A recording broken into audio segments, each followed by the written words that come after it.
Hey there, welcome back. Shubham this side. Now in this lecture, let us talk about what is an API and lot more things regarding theory as well as some practical concept. Now this lecture is not important, but if you are a beginner, I strongly recommend to follow this lecture properly. We are going to discuss about lot of concepts that are not important for our project or this course, but they are important in general for your knowledge as a developer. The first thing is, what is API? So API is basically application programming interface. Okay, this is a full form. You will find tons of definition online. But what API is? In simple word, API is a middleman.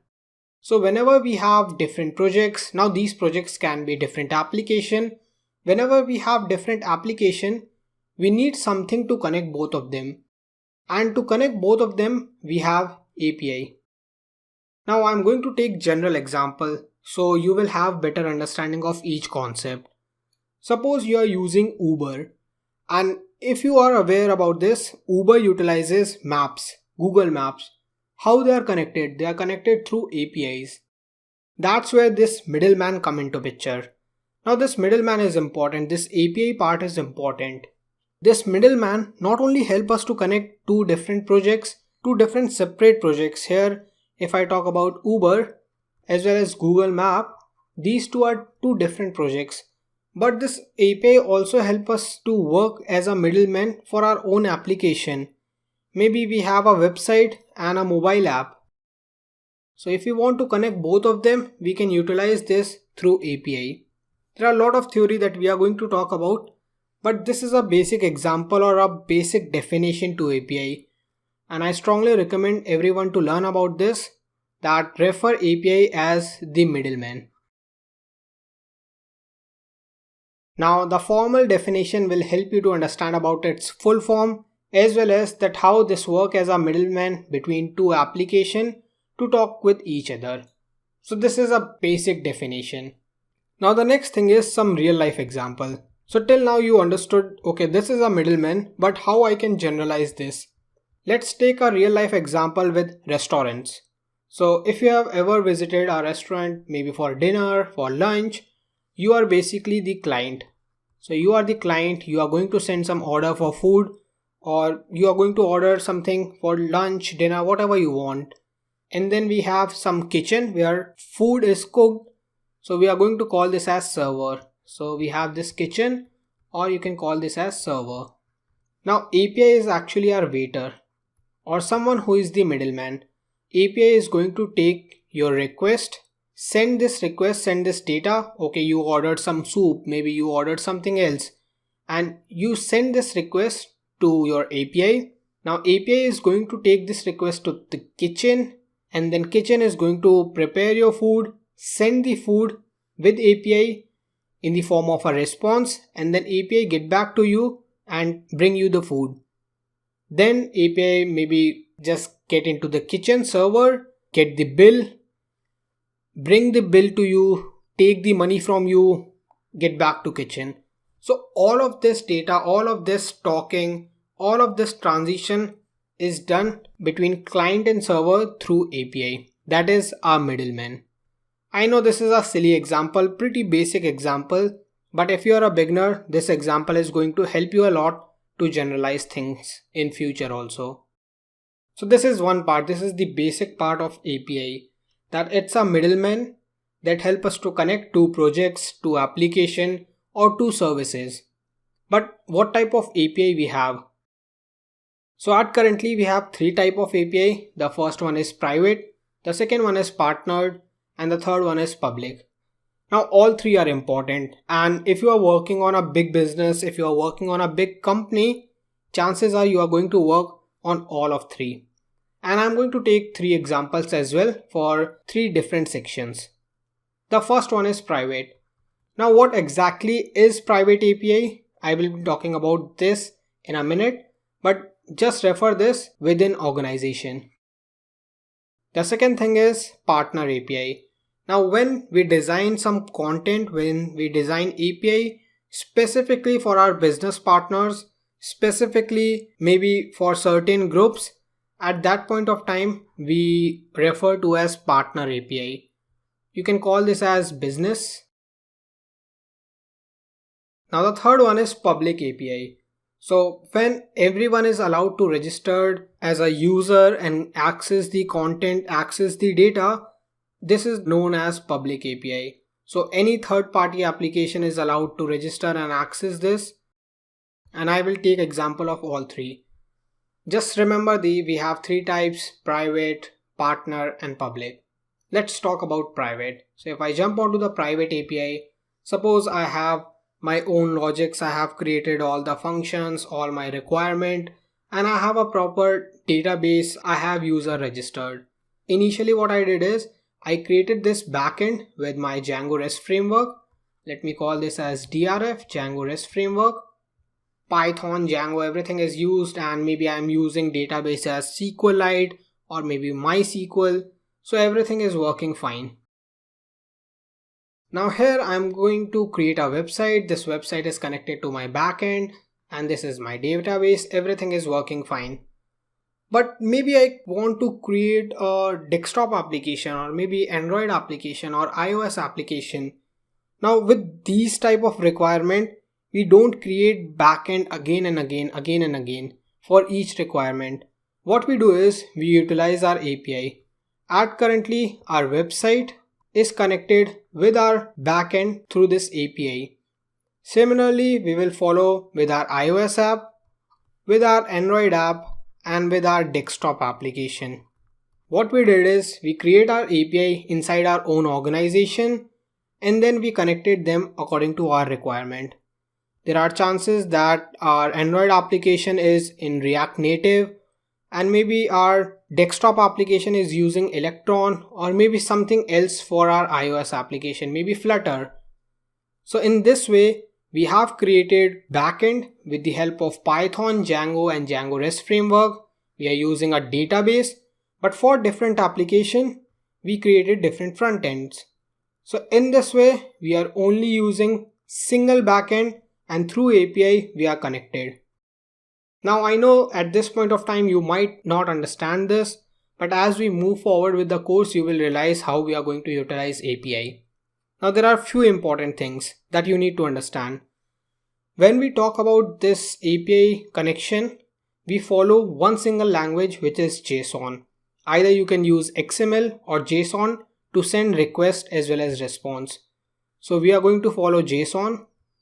In this way, we have a particular format of every single thing. Suppose we have this user who registered through website and then try to log in through Android application. They will still have access because our database is same, our backend is same. So every logic is same, only the front end part is different.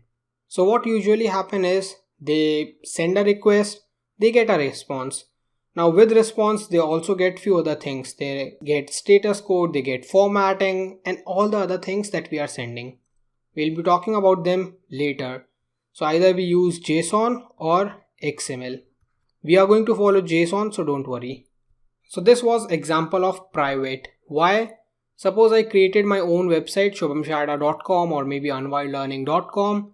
I created my website, I created my iOS app, Android app, desktop application. Everything is within this particular organization and no third party application, no other application can access this API. But if I talk about business partner API, that is partner API, what usually happen is they design few specific feature according to requirement. So if you just jump onto Prime Videos, they have tie up with IMDb to show the rating of each individual movie. Maybe in future Netflix come up and they try to connect with IMDb, they can do that. If you search about IMDb API and scroll down a bit, just jump here, you will realize that not everyone can access this API. This is not free API, you have to connect with them on their official mail. They will have some business proposal, they will get your details, and if they approve, the pricing is set, then they are going to approve according to your requirement. So the API is specifically for this particular business. At currently, IMDb is being utilized by Prime Videos. Maybe in future Netflix tries to connect with them, they will be happy to provide their service to Netflix or maybe any other service. So that's how business API work. It's not public. Only selected users, selected business partner can access it. Now the other thing is IMDb also have their own private APIs, but we cannot have information about it. So remember that. Let's jump on to the next example, that is third-party API. Now third-party API are pretty common. You can search about this Open Weather Map API, maybe CoinMarketCap API to get information about cryptocurrency. What usually happen is with third-party API, maybe this is your own website and this is third-party application. So all you have to do is first register on them. So they will have a registration process. Then they will have some free services, maybe free service for 30 days or maybe you have limited service each day. So they have some free options to utilize and they also have some paid option. So maybe you are a heavy user right now, you can pay and get extra services. These APIs are open for all. All you have to do is register, provide your email, and then you can access them. Two most common right now for project development purpose, Open Weather Map API that provide you access to weather and CoinMarketCap API that provide you access to cryptocurrency data. So these are public available API, anyone can register and have access to them. So if I jump back to my topic, which is private, partner as well as public. A good example of partner is Instagram API. Not everyone can access it, but if you have a business, you can send a request to them. They will get you verified, ask all the use case, where you are going to use Instagram API, how you are going to use, and a lot other details. Once they approve, you can utilize their API. Same follows with Facebook, other big companies if you want to partner. Maybe Uber as well as Google Maps also have some partnershiping and that's how they are working. Since you can see that Uber is totally dependent on Google Maps, there are chances they both have partnered, customized according to Uber requirement or any other cab service requirement, delivery requirement. So it can be utilized by them properly and have more customization according to Uber end. So that's the three APIs. We are going to focus on this private one. If you understand this, you can just work on these two very easily. And make sure you understand about this private example because this is pretty important for you to understand how the web architecture of API work. We have one single backend. Let me take any example website, maybe Amazon. So this is Amazon. They have a single backend, they have their own database. And what they did is they have multiple APIs to connect different services. Now their API can be private to connect their web application with backend, their iOS application with backend, Android with backend. Then they have some business APIs to connect different services. Maybe Amazon is connected with Prime Videos, so that can be a business API. Maybe Amazon can be connected with a third-party application to show their product, or for referrals, for affiliate. So that can be a partnership. And then Amazon, they have their own public APIs to show their product. So that's how a big application utilize all three type of API. I hope you got the idea. Just make sure you understand the private one properly. Remember, all the four API type are same, but how they use is different from the front end. They have a particular format to send a request as well as to get a response. So we work with request as well as response. Request is sent by the front end and then our backend send a response. So maybe if you are working on a IMDb clone, maybe we create movie list. So request is sent by a front end that get me all the movies starting with S. That's a request from front end. In our backend, in our database, we search about all the movies that start with S and then we send a response. Our request is in the form of JSON and our response will be in the form of JSON itself. So sometimes we are going to take some data. Maybe at the time of registration, we are going to take username, email, password. So we are going to get them in the form of JSON. And maybe we are going to return some token. We will be sending them in the form of JSON. That's how it is going to work. Why JSON? because this is the common language that we are working with all of them. That means we are following this common middleman which is same for our Android, for iOS, for web as well as for our desktop application. That's the basic thing. Now I know these things can be basics for someone who has a bit of experience, but for new students this is pretty important. Now let's talk about the other thing, which is consumer as well as provider. So suppose you created a affiliate website. Don't worry, you don't need to understand anything about affiliate, but just think you created a e-commerce website to show all the products. So this is your website and you are trying to show all the mobile phones. So you get data from Amazon API, you get data from eBay, and you also get data from Flipkart. These are all the common websites all over the world. So you have Amazon, you have eBay, you have Flipkart. All of them have provided you API and they are sending you data regarding mobile. And this is your website. All you do is you get data from all of them and show on your website. So the common thing that you need to understand is at this point of time you are consumer and all of them are provider. That means they are providing you all the information, they are providing you all the details, and you are the consumer, you are getting information from them. The other important thing is they have their own set of documentation. That means each one of them provide a proper format to you. So maybe every one of them is sending response in the form of JSON, but they will share a proper format that okay, in a single request we will only share 20 products, maybe 30 products with eBay, maybe 10 products with Flipkart. So they have their own documentation and they have their own formatting that we will also discuss with our project. So you are consumer and they are provider. That's the first basic thing. The next thing is throughout the project our aim is to become a provider so that other people can consume our API. Now this one is easy. To become a consumer is easy. All of them are providing their own API. We can just directly go register there, access their API, get response on our own website. But to create a API from our end is going to be the difficult part, and that's how we are going to work with Django REST framework. To consume a API we don't need any REST framework, we don't need any specific framework, but to create an API we need to understand lot of things. We will be talking about serialization, permissions and lot other things. So the aim of this course is to understand how to be a provider. That means you can create an API and then this API can be utilized by your web application, iOS, Android or your desktop application. That means we will understand this particular part. How to create API. Then later on you can integrate your APIs to create front-end, iOS, Android or desktop application. So we are going to become a provider. Now once that is done, your API is ready. You can then connect with other website also, because connecting with your own website from the front end is exactly almost the same way with any other website. Only the authentication part will be different. Everything else will remain same.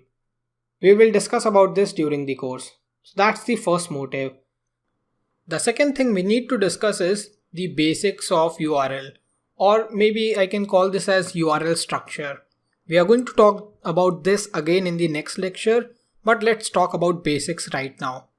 So we are going to work with IMDb clone. That means we are going to work with multiple URLs for movie list, for individual movie information, about reviews, then we have login, register.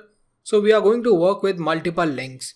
Now there are few points that we need to understand. The first thing is with REST framework, we follow a URL structure. If we are going to get complete list of our movies, then we are going to follow either /movies or maybe movies/list, any one of them. And if we want to work with individual element, that means movies/ then we are going to have that ID. So this 1 to 7 can be referred towards any particular movie. It can be Spider-Man, Superman or any other movie. So this is movie ID. So this is going to give us the complete movie list. That means all element. and this is going to give us individual element.